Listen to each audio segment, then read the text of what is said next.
Ayan, bali, nakumpleto ko na yung paglilinya. Ikabit na natin yung sa floor drain at saka yun sa ventilation niya. Ayan, nakonekta na natin lahat. Tapos ito ngayon ay butas ko na. So, sisimintuhin natin. Ayan. So, ilagyan ko na lang ng mga tapal para yung simento hindi dumulas.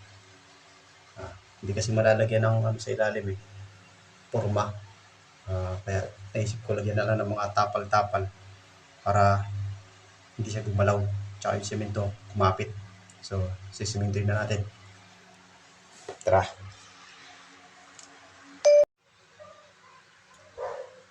Nilagyan ko ng mga bato sa singit. Kasi mahuhulog yung mga simento. Malaki yung mga butas. Kaya nilagyan ko ng mga bato. Tara. Simintuhin natin. Ayan.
Hindi naman kailangan kakinis-kinisin yan kasi itatiles pa to.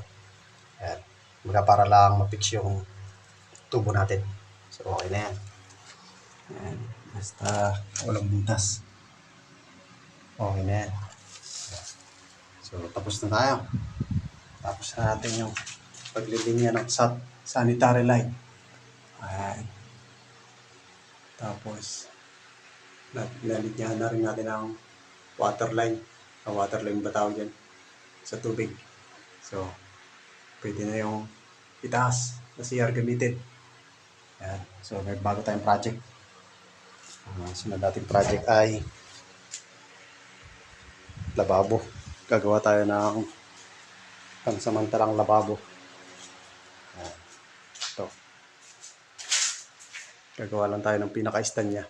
Bali, angular lang na bakal. Gagawa tayo. Yan ang susunod natin project. Yan. Okay na. Tapos na ng gawain ng isang project. Sana naman alam maging problema. Sana maganda yung slope niya. Saka maayos, walang singaw, walang leak. Masusubukan na yan. Okay. Sa susunod na project ulit. Hintayin na lang natin matapos yan, tumuyo. Sa susunod na upload ulit natin. Bagong project naman. Basta may bagong project, i-record natin para may i-upload ako. Hanggang sa makumpleto natin itong bahay. Kaya lang, matagal-tagal yun. Pagka nagkaka-budget lang, saka lang tayo mag-DIY. So, susunod ulit. So, bali ang plano ko pala dito, kasi masagwa naman kung nakalitaw yan. So, plano ko na lang dyan, pagka nag-tiles, papatakpan ko na lang yan. Yan, kasi naka-tiles to eh. Hanggang ano, kisame. Buo yung tiles niya. Kaya gagawin ko na lang, tatakpan na lang yan para hindi masagwan tignan. Yan. Bali magkakaroon siya dyan ng parang poste. Yan.